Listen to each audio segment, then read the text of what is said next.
ಮೊನ್ನೆ ತಾನೇ ಕುಮಾರಸ್ವಾಮಿ ಅವರು ಬೆಂಗಳೂರು ನಗರದಲ್ಲಿ ಬಿಯಿಂದ ಎ ಖಾತೆ ಮಾಡಿಸ್ಬೇಕಾರೆ ನಮ್ಮ ಸರ್ಕಾರ ಬಂದ್ಬಿಡ್ತದೆ, ನೀವು ಯಾರು ದುಡ್ಡು ಕಟ್ಟಕ್ಕೆ ಹೋಗ್ಬೇಡಿ, ನಾವು ಬಂದು ಮಾಡ್ತೀವಿ ಅಂತ ಪಾಪ ಮಾತಾಡಿದ್ದಾರೆ. ಅದಕ್ಕೆ ಹಿಂದೆನೇ ನಾನು ಉತ್ತರವನ್ನು ಹೇಳಿದ್ದೇನೆ. ಕೊಟ್ಟ ಕುದುರೆಯನ್ನು ಅಲ್ಲಮ್ಮ ಪ್ರಭುಗಳು ಒಂದ್ ಕಡೆ ಒಂದು ಮಾತು ಹೇಳ್ತಾರೆ, ಕೊಟ್ಟ ಕುದುರೆಯನ್ನು ಹೇರಲು ಬಯಸುವನು ವೀರನು ಅಲ್ಲ, ಶೂರನು ಅಲ್ಲ. ಅಧಿಕಾರ ಕೊಟ್ಟಾಗ ನಿನ್ ಕೈಲಿ ಮಾಡಕ್ಕಾಗದೇ ಇದ್ದಾಗ, ಅಧಿಕಾರ ಇಲ್ಲದೆ ಹೋದಾಗ ಬರೀ 17 ಜನ ಮಡಿಕೊಂಡು ನಾನು ಹರಿತೀನಿ ಅಂತಂದ್ರೆ ನಿಮ್ ಕೈಲಿ ಏನು ಮಾಡಲಿಕ್ಕೆ ಸಾಧ್ಯ ಇಲ್ಲ. ನಿಮ್ಮ ಶಾಸಕರು ವಿಧಾನಸಭೆಯಲ್ಲಿ ಒಬ್ರು ಕೂಡ ಈ ಬಡವರ ಬಗ್ಗೆ ಒಂದಿನ ಒಂದು ಮಾತಾಡಕ್ಕಾಗಿಲ್ಲ. ನಿಮ್ಮಲ್ಲಿರುವಂತ ಸಮಸ್ಯೆ ಬಗ್ಗೆ ಬಗೆಹರಿಸ್ಕೊಳ್ಳಕ್ಕೆ ನಿಮ್ಮ ಹತ್ರ ಟೈಮ್ ಇಲ್ಲ. ಇನ್ನು ಸರ್ಕಾರ ಬರ್ತದೆ ಅನ್ನೋ ಮಾತಾಡೋಂಥ ಅವಶ್ಯಕತೆ ಬೇಡ. ಈ ರಾಜ್ಯದ ಜನತೆ ಬಿಜೆಪಿಗೆ ಒಂದು ದೊಡ್ಡ ಅವಕಾಶ ಪಾರ್ಲಿಮೆಂಟ್ ಅಲ್ಲಿ ಕೊಟ್ಟರು, ಲೋಕಸಭೆಯಲ್ಲಿ ಕೊಟ್ಟರು. ಪ್ರಧಾನಮಂತ್ರಿಗಳು ಏನು ಹೇಳ್ತಾ ಇದ್ದಾರೆ?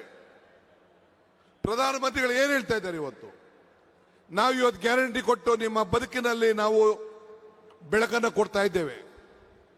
ಅದಕ್ಕೆ ಎಲೆಕ್ಷನ್ ಟೈಮಲ್ಲಿ ಹೇಳಿದ್ದು ನಾನು, ಕಮಲ ಕೆರೆಯಲ್ಲಿದ್ದರೆ ಚಂದ, ತೆನೆ ಹೊಲದಲ್ಲಿದ್ದರೆ ಚಂದ, ಈ ದಾನ ಧರ್ಮ ಮಾಡುವ ಕೈ ಅಧಿಕಾರದಲ್ಲಿದ್ರೆ ಮಾತ್ರ ಚಂದ ಅಂತ ಹೇಳಿದೆ. ಈ ದಾನ ಧರ್ಮ ಮಾಡುವ ಕೈ ಅಧಿಕಾರ ಇದ್ದದಕ್ಕೆ ಇಂಥ ಗ್ಯಾರಂಟಿಗಳನ್ನು ಕೊಟ್ಟು ನಿಮ್ಮ ಬದುಕಿನಲ್ಲಿ ಬದಲಾವಣೆಯನ್ನು ಇವತ್ತು ನಾವು ಮಾಡ್ತಾ ಇದ್ದೇವೆ.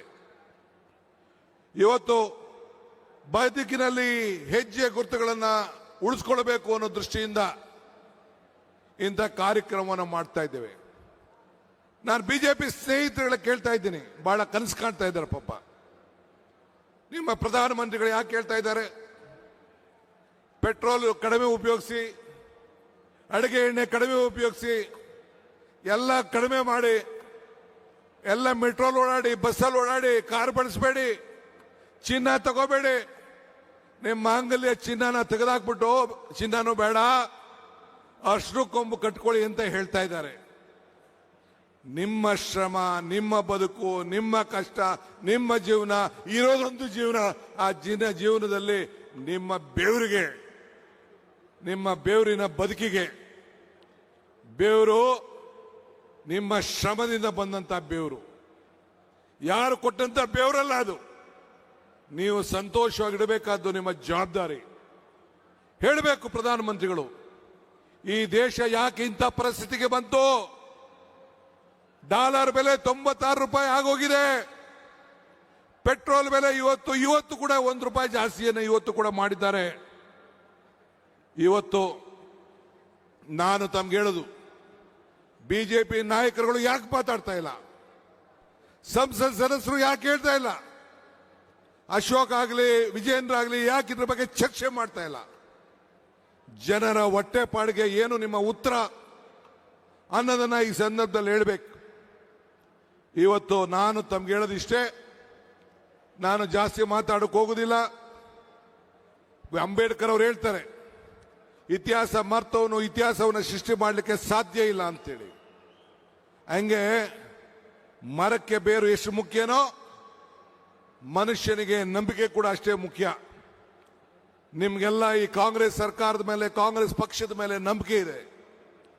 ಒಂದು ಇತಿಹಾಸ ಉಳ್ಳಂತ ಪಕ್ಷ, ಚರಿತ್ರೆ ಉಳ್ಳಂತ ಪಕ್ಷ, ಬಡವರ ಬದುಕಿನಲ್ಲಿ ಒಂದು ಬದಲಾವಣೆ ಮಾಡ್ತಾ ಇರುವಂತ ಒಂದು ಪಕ್ಷ.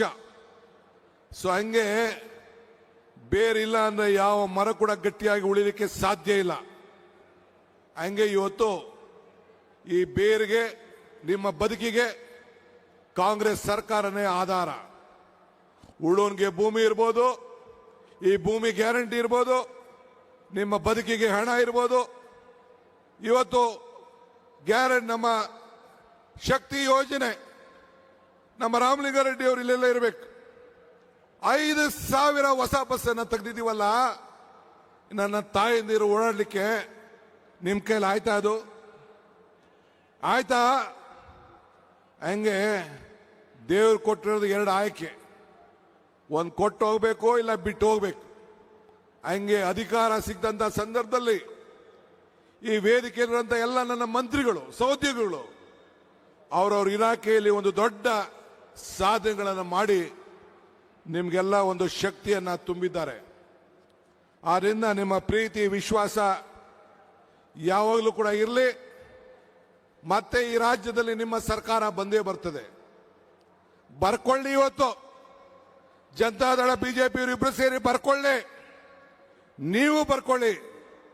ನಿಮ್ಮ ಸರ್ಕಾರ, ಕಾಂಗ್ರೆಸ್ ಸರ್ಕಾರ ಈ ರಾಜ್ಯದಲ್ಲಿ ನಿಮ್ಮ ಬದುಕಿನ ನಾವು ಯಾವ ರೀತಿ ಬದಲಾವಣೆಯನ್ನ ಮಾಡ್ತಾ ಇದ್ದೇವೆ, ಇಡೀ ದೇಶಕ್ಕೆ ಒಂದು ಮಾದರಿ ಸರ್ಕಾರವನ್ನು ಕೊಟ್ಟಿದ್ದೇವೆ, ಅದನ್ನು ಉಳಿಸ್ಕೊಂಡು ಹೋಗ್ತೇವೆ.